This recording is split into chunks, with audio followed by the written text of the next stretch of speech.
For privacy reasons, names and places have been changed. This story is inspired by true events. On a crisp autumn morning in September 1999, 28-year-old Hunter Edwards and his colleague Isabel Rodriguez, 26, set out to document wildlife in Germany's pristine Eifel National Park. The passionate conservationists were investigating disturbing reports of illegal hunting activities in this protected wilderness. They never returned. Despite an exhaustive search operation led by park rangers and local police, only their abandoned camera equipment remained along a remote nature trail, offering no answers to their mysterious disappearance. For 19 agonizing years, their families lived with unbearable questions, while the dense forests of Rhineland-Palatinate kept their dark secret. Then, in the summer of 2018, a routine construction project at the park unveiled a horrifying discovery that would finally break open one of Germany's most baffling cold cases. This is the complete investigation into what happened to Hunter Edwards and Isabel Rodriguez in the shadows of the Eifel forest. Before we continue, let us know where you're watching from, and if you enjoy this content, consider liking and subscribing to our channel. Now let's continue. On a crisp autumn morning in September 1999, the dense forests of Eifel National Park held no hint of the tragedy about to unfold. Hunter Edwards adjusted his camera settings as the early sunlight filtered through the canopy, while Isabel Rodriguez made notes in her field journal. The pair had spent the last 3 weeks documenting suspicious activity in this remote section of Rhineland-Palatinate's protected wilderness. Their last known photographs, recovered years later, showed the morning mist rolling through ancient beech trees. Hunter, a respected wildlife photographer known for his work with National Geographic, had chosen this location after receiving tips about systematic illegal hunting in the park's restricted zones. Isabel, completing her thesis on environmental law enforcement, saw their investigation as crucial evidence for stronger protection measures. That morning, they set out from the Eastern Trail marker at 6:45 a.m., carrying specialized camera equipment and GPS tracking devices. Other hikers reported briefly seeing them near Wolfsburg Ridge, where Hunter was photographing fresh tire tracks leading into a restricted area. It would be the last time anyone saw them alive. By nightfall, their absence triggered concern at the ranger station. Claudia Mayer, the senior park ranger who had helped them map their route, knew something was wrong when they missed their scheduled check-in. Hunter was meticulous about safety protocols, she would later testify. Missing a check-in was completely out of character. The discovery of their abandoned equipment the next morning sent shockwaves through the park service. Hunter's expensive cameras lay scattered near a remote trail, some lenses broken, others seemingly arranged in an unnatural pattern. Isabel's notebook was found several meters away, its pages torn and muddy. Their backpacks contained unopened lunch containers and full water bottles, suggesting whatever happened occurred early in their expedition. The initial search revealed troubling details. Boot prints showed signs of a struggle, with deep impressions in the soft earth suggesting running. Most disturbing was the discovery of Hunter's primary camera, its memory card missing. Detective Monica Braun, upon arriving at the scene, immediately noted that the configuration of the equipment appeared staged, as if someone had deliberately arranged it to suggest an animal attack. Local news coverage brought forward witnesses who reported hearing unusual vehicle activity in the park during pre-dawn hours. A mushroom forager described seeing a dark-colored SUV leaving the restricted area around 8:30 a.m., though fog had obscured any clear identification. Hunter's sister, Sarah Edwards, spoke to reporters as the search intensified. Hunter knew these woods held secrets, she said, her voice breaking. He told me they were close to exposing something big. I never imagined it would cost them their lives. The disappearance transformed Eifel National Park. Rangers increased patrols, and the case brought attention to the park's ongoing battle with illegal hunting. Dr. Stephen Koch, the region's leading wildlife protection specialist, noted a disturbing pattern of missing animals in the months preceding the disappearance, particularly among the park's protected lynx population. As autumn turned to winter, the search gradually shifted from rescue to recovery. Hunter and Isabel's families maintained a constant presence, establishing a base camp that would remain active for months. Their missing persons posters became weathered fixtures on park notice boards, their smiling faces a reminder of unresolved questions. What no one knew then was that the truth lay buried less than 2 kilometers from where their equipment was found. It would take 19 years, an accidental discovery, and the relentless dedication of Detective Braun to finally uncover what happened on that September morning when 2 young conservationists ventured into the forest to protect the wildlife they loved, only to become victims themselves. Detective Monica Braun stood in the morning drizzle, studying the scattered photography equipment through tired eyes. 3 days into the investigation, the crime scene had yielded frustratingly few answers. Each piece of abandoned gear told a fragment of a story that refused to form a complete picture. The forensics team had meticulously documented everything: 3 high-end camera bodies, 5 professional lenses, 2 tripods, and a satellite phone with its battery removed. Most puzzling were the memory cards, or rather, their absence. Every camera had been stripped of storage, including Isabel's point-and-shoot found in her backpack. Someone knew exactly what they were looking for, Braun noted in her journal that evening. This wasn't a robbery gone wrong. This was about the images they captured. The search parties expanded daily, with over 200 volunteers combing the dense woodland. Helicopter sweeps using thermal imaging revealed nothing but deer and wild boar. Local hunting clubs offered their tracking dogs, but the trails had gone cold in the autumn rain. Among those questioned was Carl Weber, a prominent hunting guide known for his extensive knowledge of the park's remote areas. "I saw them about a week ago," he told Detective Braun, his weathered face showing concern. "They were asking about animal migration patterns. Seemed like normal wildlife photographers to me." Weber's reputation in the community was sterling: 20 years of guided hunts without a single violation. Yet something about Weber's statement nagged at Braun. His description of the encounter was too precise, too carefully worded. When asked about his whereabouts on the morning of the disappearance, he produced a detailed alibi leading a hunting party 15 kilometers away. The clients confirmed his story. Dr. Stephen Koch arrived from the Wildlife Protection Office, bringing years of data on animal populations and hunting patterns. His maps showed a disturbing correlation between missing predator species and certain, remote areas of the park. "These aren't random losses," he explained to Braun. "Something systematic is happening here." The investigation took a darker turn when Isabel's notebook was analyzed. Hidden between routine observations were coded references to specific locations and times. She had been tracking more than just animals. The last entry, dated the evening before their disappearance, contained a cryptic note: "KW operation confirmed. Photo evidence tomorrow." Interviews with other hikers painted a picture of unusual activity in the weeks before the disappearance. Dawn vehicle movements, gunshots in restricted areas, strange lights at night.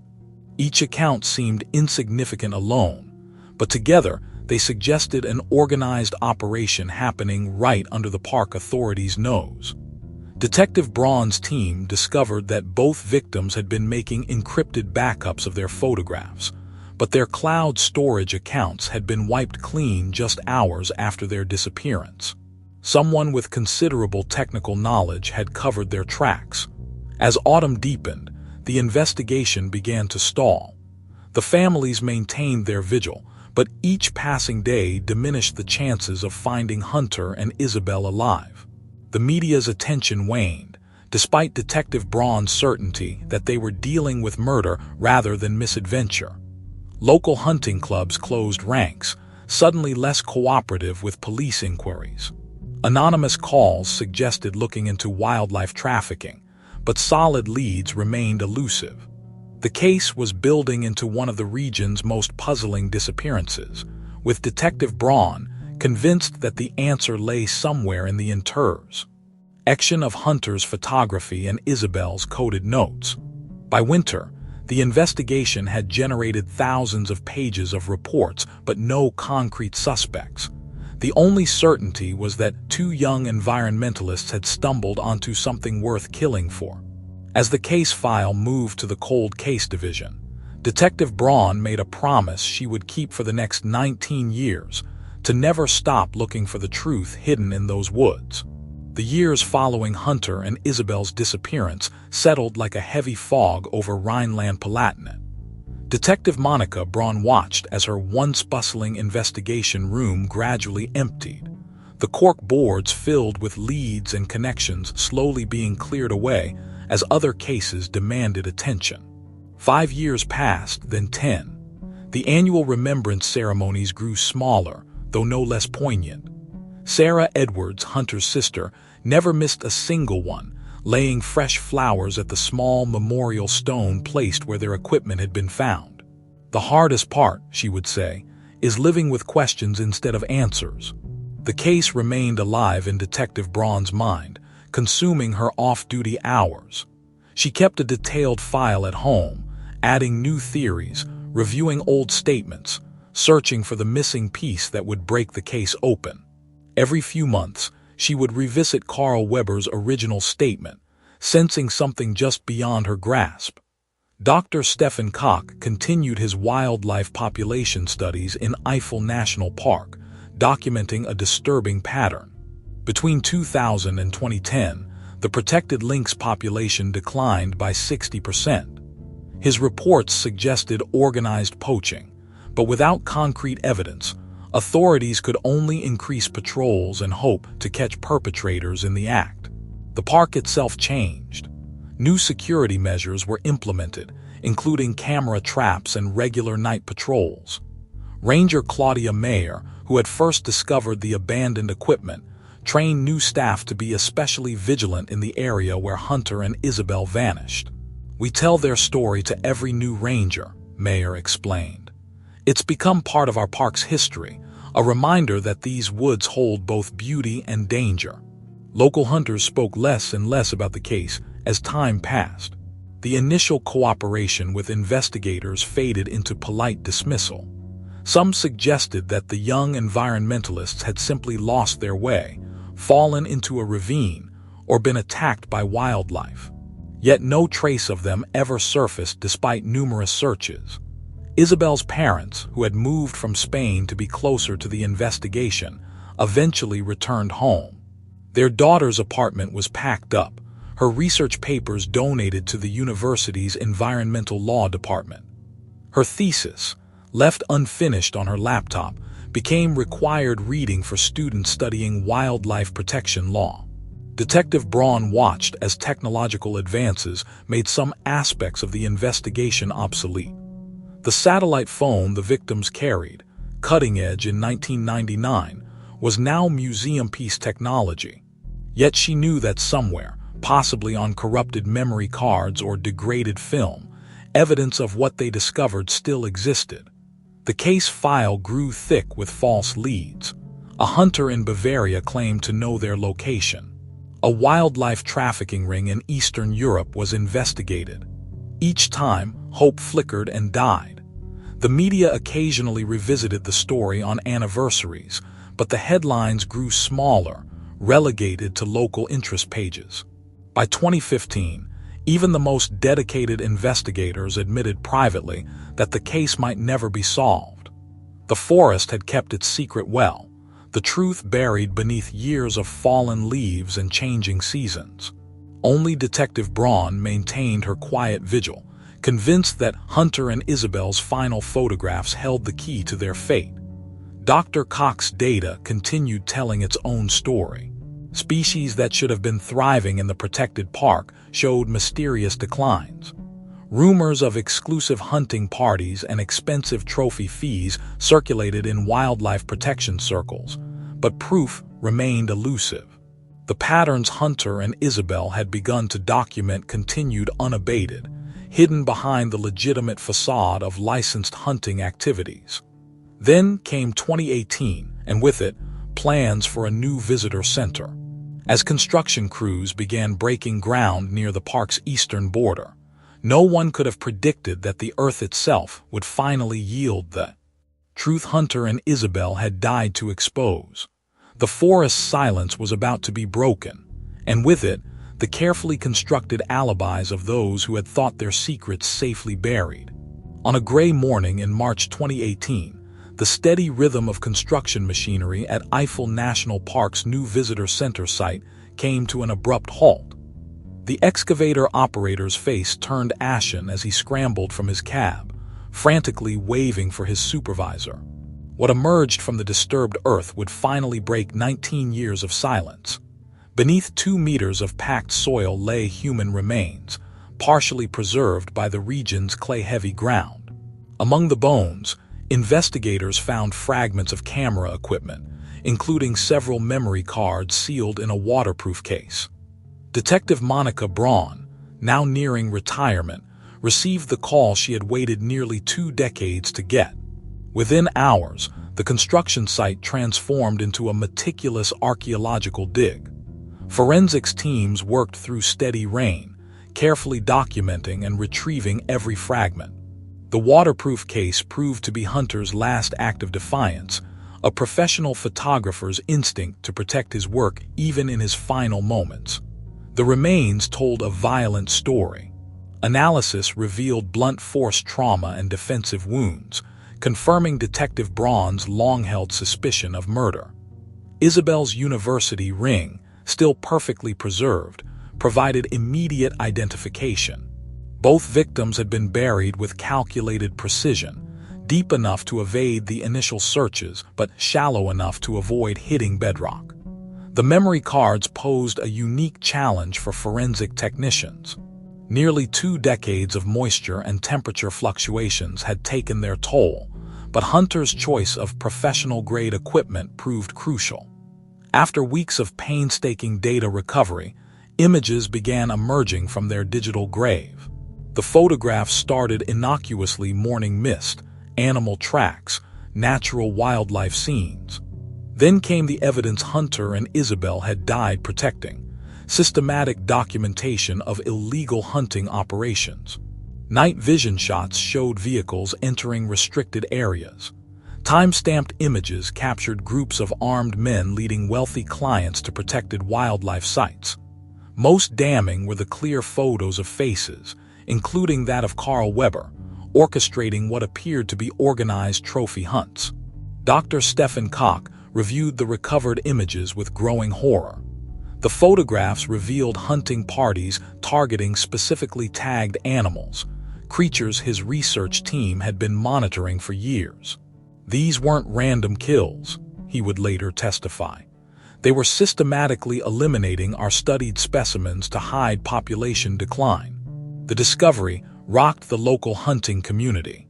Images showed prominent members participating in illegal hunts, their faces clearly visible in Hunter's high-resolution photographs. The timestamp on the final image was 7:15 a.m. on the morning Hunter and Isabel disappeared, showing Weber leading a group into a restricted area. Detective Braun spent sleepless nights analyzing the recovered evidence. The pieces finally aligned: the missing memory cards, the carefully staged crime scene, the decades of silence. Weber had discovered Hunter and Isabel documenting his operation and realized they had irrefutable evidence that would destroy the illegal hunting network he had spent years building. The excavation continued for weeks, yielding more evidence with each layer of soil removed. Isabel's notebook, though badly degraded, contained names, dates, and locations that corroborated the photographic evidence. Their deaths had been meant to protect a profitable enterprise that had operated unchecked for years. Sarah Edwards visited the site, standing quietly at the edge of the excavation. "Hunter always said the truth would come out eventually," she remarked to Detective Braun. He believed that evidence properly documented couldn't stay buried forever. Even in death, he and Isabel finished their work.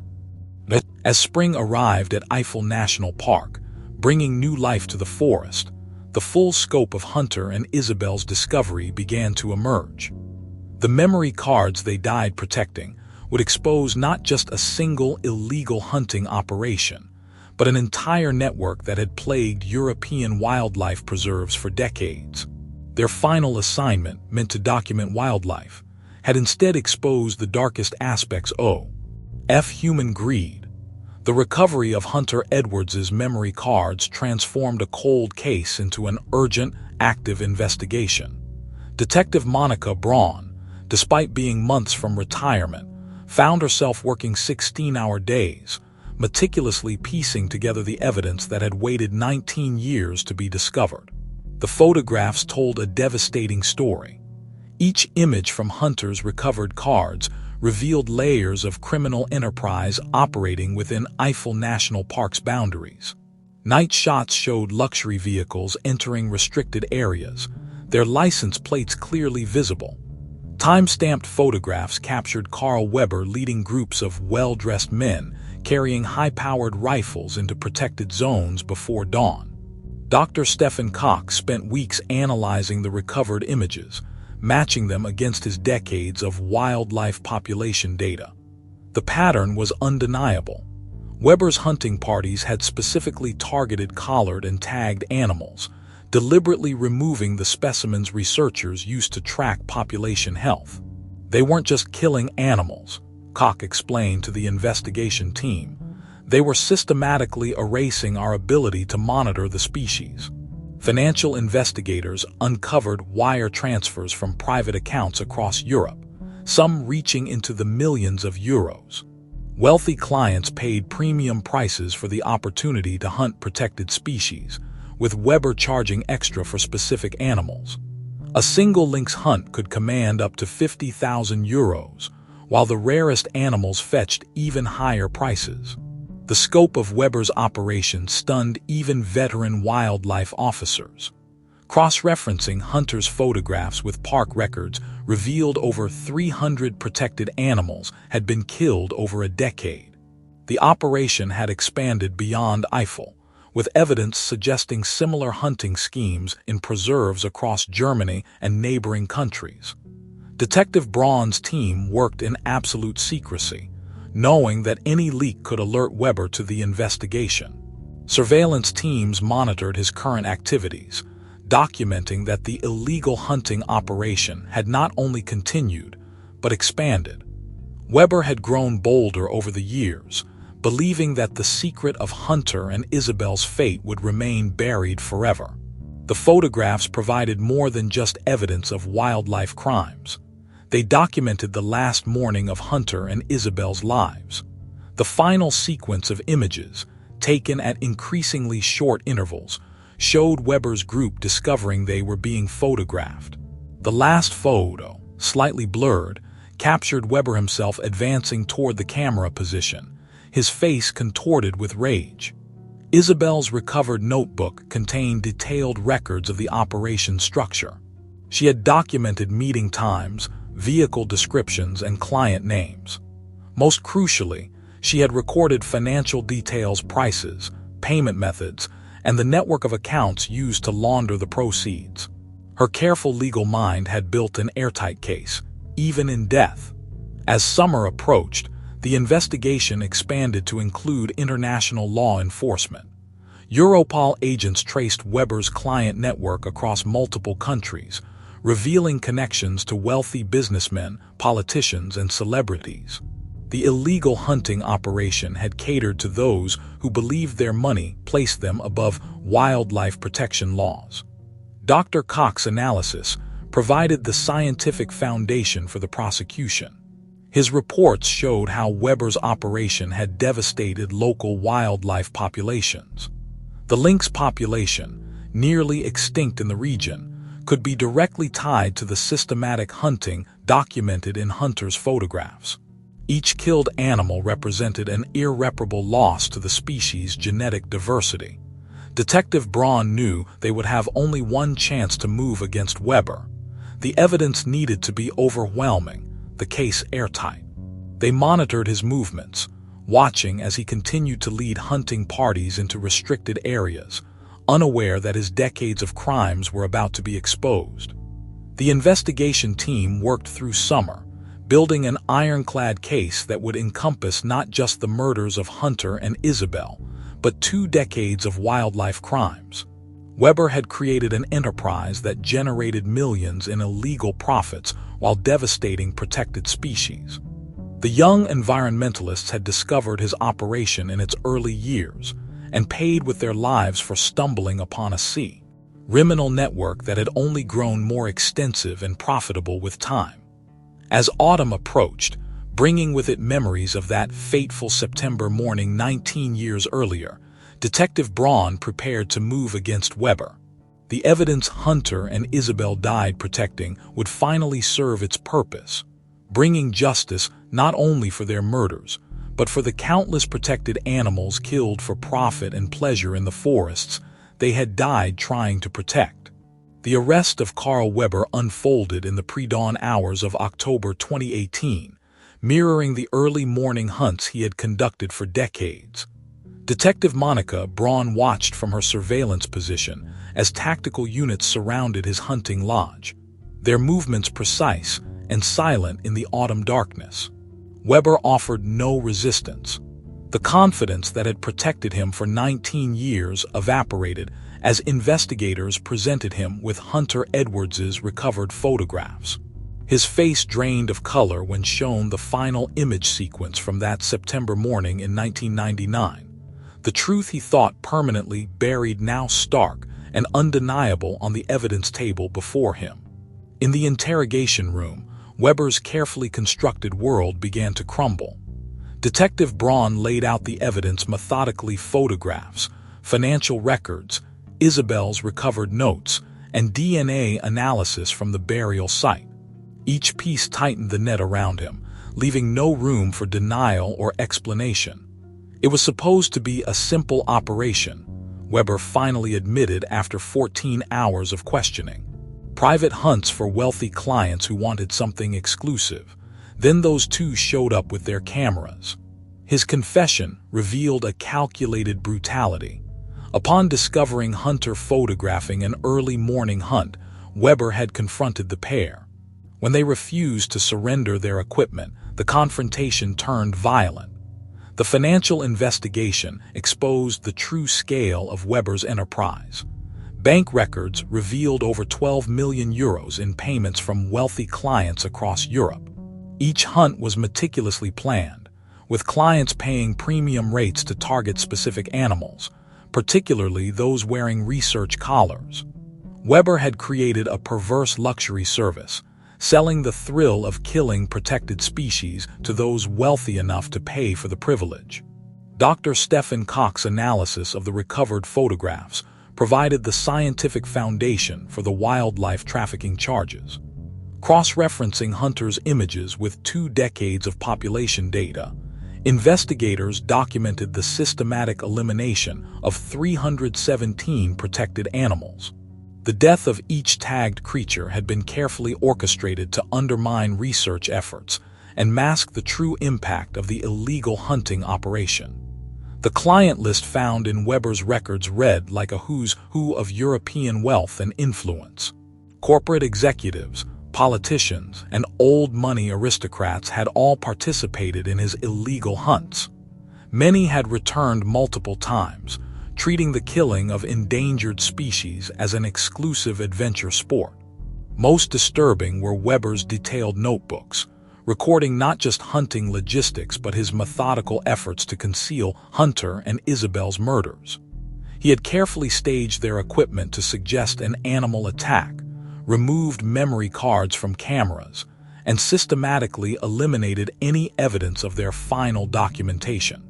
The young conservationists' deaths had been calculated, not just to silence them, but to protect a criminal enterprise that would continue for nearly 2 more decades. Detective Braun's investigation revealed how Weber had maintained his operation after the murders. He had used his reputation as a legitimate hunting guide to deflect suspicion, while his client's wealth and influence helped insulate the operation from scrutiny. The disappearance of Hunter and Isabel had actually strengthened his position, as other wildlife photographers and researchers became reluctant to investigate too deeply in the area. As Weber's confession continued, he revealed the calculated nature of his enterprise. Each hunt was planned around research patrol schedules. Targeted animals were selected not just for their trophy value, but to systematically undermine population studies. The operation had evolved from simple poaching into an orchestrated assault on wildlife conservation efforts. The recovery of Hunter's photographs had done more than solve a 19-year-old murder case. It had exposed a sophisticated criminal network that had treated protected wildlife areas as private hunting grounds for the wealthy. Weber's arrest marked the beginning of a larger investigation that would reach into the highest levels of European society. In a final, bitter irony, the evidence that Hunter and Isabel died protecting would accomplish far more than they had initially hoped. Their documentation, preserved through Hunter's professional foresight and Isabel's meticulous notes, would not only bring their killer to justice, but would also dismantle the largest wildlife trafficking operation ever discovered in Western Europe. The trial of Carl Weber began on a cold January morning in 2019, drawing international media attention to the small courthouse in Rhineland-Palatinate. For 38 days, prosecutors presented the devastating evidence that Hunter Edwards and Isabel Rodriguez had given their lives to expose. The recovered photographs spoke with haunting clarity. Projected onto the courtroom screens, they showed Weber's systematic destruction of protected wildlife, each image time-stamped and GPS-tagged. The final sequence from Hunter's camera, showing Weber advancing toward their position, left several jurors visibly shaken. Weber sat emotionless as Dr. Stefan Koch detailed the environmental impact of his operation. 2 decades of illegal hunting had decimated local wildlife populations. The lynx population, once thriving, had been reduced to just 11 confirmed individuals. Some species would take generations to recover, if they recovered at all. Sarah Edwards testified about her brother's dedication to wildlife photography and his partnership with Isabel. They knew the risks, she told the court, her voice steady. But they believed that documenting the truth was worth those risks. They were right. The verdict came on March 15, 2019. Weber was sentenced to 30 years for the murders and an additional 12 years for wildlife trafficking, the maximum penalty under German law. The judge described his crimes as a betrayal not only of 2 young lives, but of our responsibility to protect the natural world. The case triggered a cascade of investigations across Europe. Weber's client list led to dozens of prosecutions, including 3 prominent politicians and several corporate executives. The total fines exceeded 40 million euros, all directed toward wildlife conservation efforts. Eifel National Park underwent a transformation in the wake of the trial. The site where Hunter and Isabel's remains were found became a memorial garden dedicated to environmental defenders worldwide. Their recovered equipment was displayed in the new visitor center, alongside a permanent exhibition about wildlife protection. Detective Monica Braun retired shortly after the verdict, her final case solving the mystery that had consumed nearly half her career. At her retirement ceremony, she was presented with a Wildlife Photography Award in Hunter and Isabel's names, recognizing her dedication to environmental justice. Dr. Koch's subsequent research revealed signs of recovery in the park's wildlife populations. Trail cameras captured images of lynx cubs in areas where the species had been absent for years. Each new sighting seemed like a vindication of Hunter and Isabel's sacrifice. The legal impact of the case extended beyond criminal justice. The European Union adopted stricter regulations for wildlife protection, including mandatory DNA registration of protected species and enhanced penalties for trafficking. The legislation was informally known as the Edwards-Rodriguez Act. Isabel's university established a scholarship in environmental law, specifically focusing on wildlife protection. Her unfinished thesis, completed by her professors using her recovered notes, became a foundational text in conservation law enforcement. Hunter's sister, Sarah, continued his work, establishing a foundation that provides security training and equipment to wildlife photographers documenting illegal hunting. The Foundation's first project supplied GPS-enabled cameras with automatic cloud backup, ensuring that future evidence couldn't be easily destroyed. The aftermath of the case brought unexpected healing to the local hunting community. Legitimate hunters, long tainted by association with Weber's crimes, became active partners in wildlife protection. They established their own monitoring system to report suspicious activities in protected areas. On the 20th anniversary of Hunter and Isabel's disappearance, hundreds gathered at the Memorial Garden. Among them were young environmental activists, wildlife photographers, and law enforcement officers, all drawn to the legacy of two people who gave everything to protect the creatures that couldn't protect themselves. Ranger Claudia Mayer, now Chief of Park Services, reflected on the changes their sacrifice had inspired. Their story reminds us that the truth, though it may be buried for a time, eventually finds its way to light. Every animal we save, every forest we protect, honors their memory. The forests of Eifel National Park continue their cycle of seasons, but they are different now. Trail cameras monitor remote areas, rangers patrol with enhanced authority, and new generations of wildlife photographers follow in Hunter and Isabel's footsteps, carrying forward their mission to document and protect the natural world, no matter the cost.